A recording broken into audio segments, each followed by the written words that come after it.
Assalamu alaikum wa rahmatullahi ta'ala wa barakatuh. Dans cette vidéo, on va voir la dérivée de la réciproque. Commençons par une activité. Soit f une fonction continue et strictement monotone sur un intervalle i, et a un élément de i. On suppose que f est dérivable en a et que f' de a est non nul. Et on pose grand f de x, c'est x moins a sur f de x moins f de a si x est différent de a. Bien sûr, si x est différent de a, alors f de x est différent de f de a, puisque la fonction f est strictement monotone sur i, c'est-à-dire qu'elle est injective. Et grand f de a égale à 1 sur f' de a. Ce nombre existe car f' de a est non nul. Première question, montrer que grand f est continu en a. Deuxièmement, calculer la limite de grand f de f moins 1 de x quand x tend vers f de a. Et finalement, on déduire que f moins 1, la fonction réciproque de la fonction f, est dérivable en f de a et calculer le nombre dérivé f moins 1' de f de a. Donc là, vous allez arrêter la vidéo pour copier l'énoncé sur vos cahiers.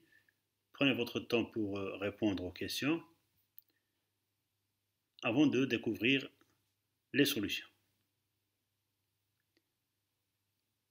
Donc pour les solutions, la première question, on a f est dérivable en a. Donc, la limite de f de x moins f de a sur x moins a est égale à f' de a. La définition de la dérivabilité d'une fonction en un point.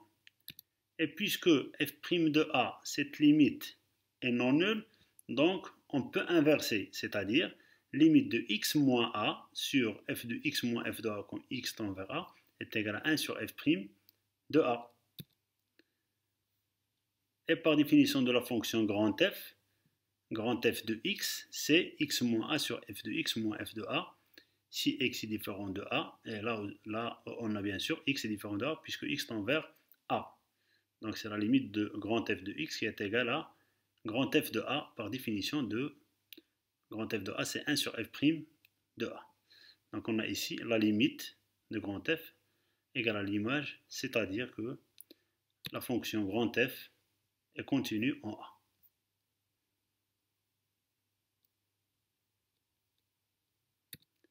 Deuxième question, on a f est dérivable en a, d'après les données. Donc f est continu en a. Alors, f moins 1, la fonction réciproque, est continue en f de a. Cette propriété, on l'a vu dans le cours de la continuité. Et puisque f moins 1 est continu en f de a, alors la limite de f moins 1 de x quand x tend vers f de a, c'est l'image de f de a par la fonction f moins 1, c'est-à-dire f moins 1 de f de a, qui n'est autre que a. Donc c'est égal à a. On a aussi, d'après la question précédente, la fonction grand f est continue en a. D'où, d'après la limite de la composée de deux fonctions, la limite de grand f de f moins 1 de x est égale à f de a. La composée d'une fonction qui admet une limite et une fonction qui est continue en cette limite. f moins 1 de x tend vers a, quand x tend vers f de a, et f est continu en a, donc la limite c'est f de a.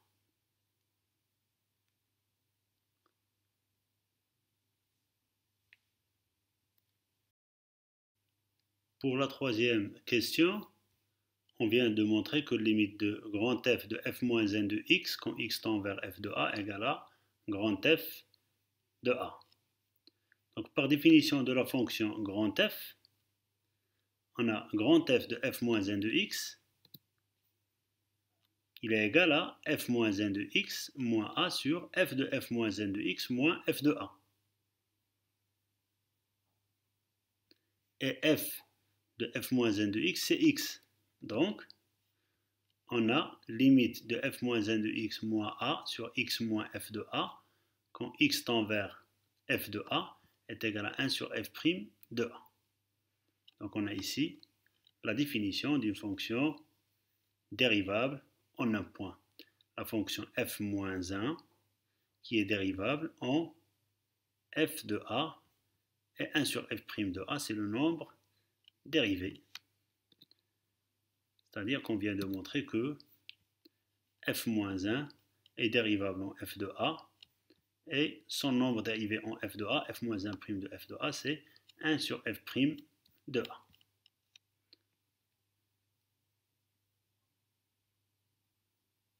On vient donc de montrer le théorème suivant.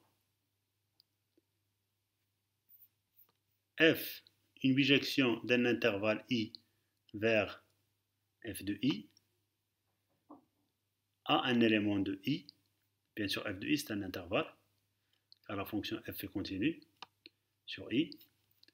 Donc on a, si f est dérivable en a, et f' de a est non nul, alors f moins 1 est dérivable en f de a, et f moins 1' de f de a est égal à 1 sur f' de a.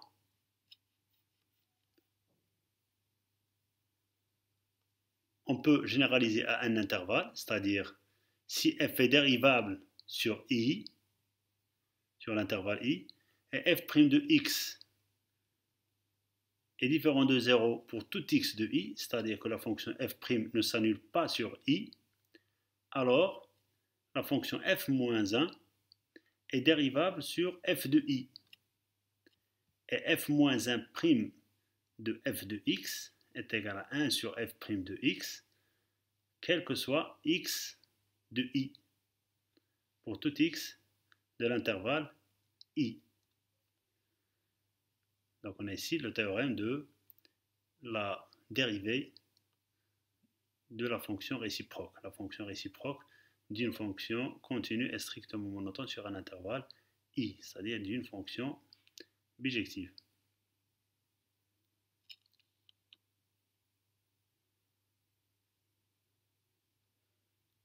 Notez donc le théorème sur vos cahiers.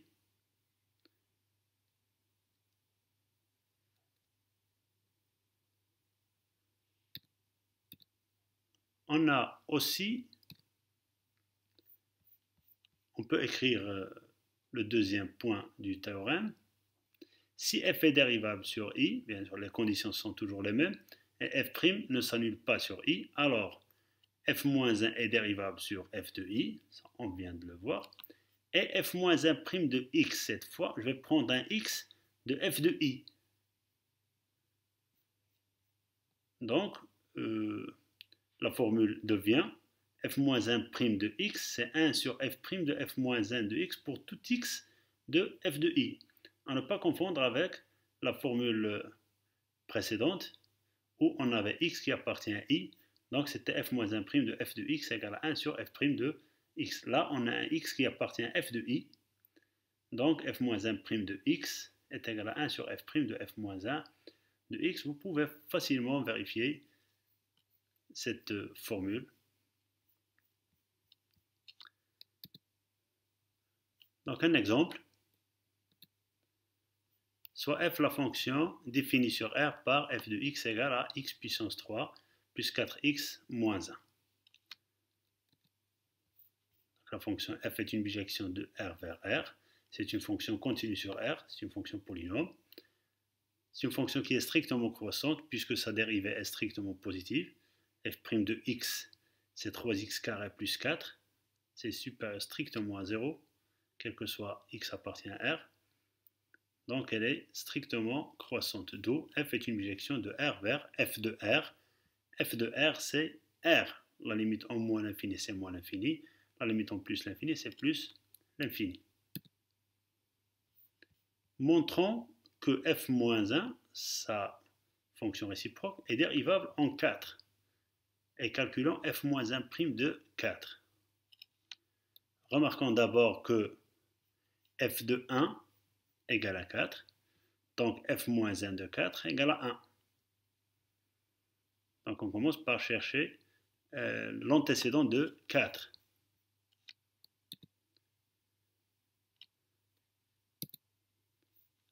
On a f est dérivable en 1. C'est une fonction polynôme dérivable sur R, donc elle est dérivable en 1. Et f' de 1, c'est 7. F' de x, c'est 3x carré plus 4. F' de 1, c'est 7, qui est non nul. Donc les conditions de la dérivabilité de la réciproque sont là. La fonction elle est dérivable en 1. Et le nombre dérivé en 1 est non nul.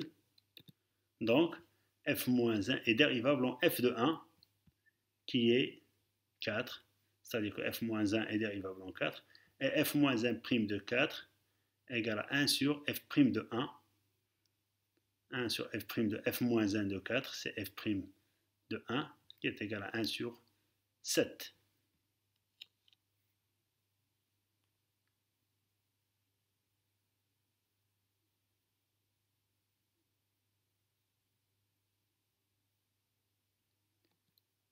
Terminons par une application.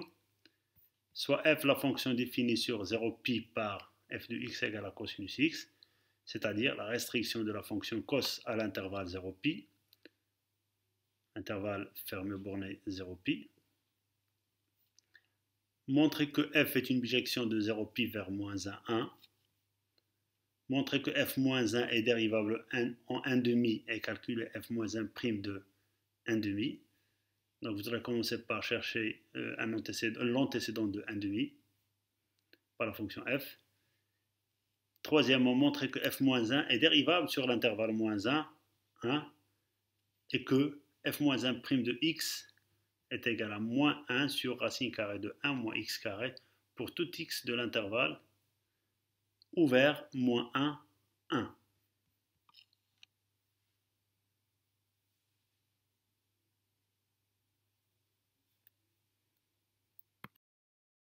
Donc, c'est tout pour cette séance. On se retrouve, Inch'Allah, dans d'autres cours ou bien d'autres exercices. D'ici là, bonne chance et bon courage. Et surtout, n'oubliez pas de prendre des notes sur vos cahiers. C'est une vidéo. Arrêtez la vidéo chaque fois que c'est nécessaire et prenez des notes sur vos cahiers. Et à la prochaine.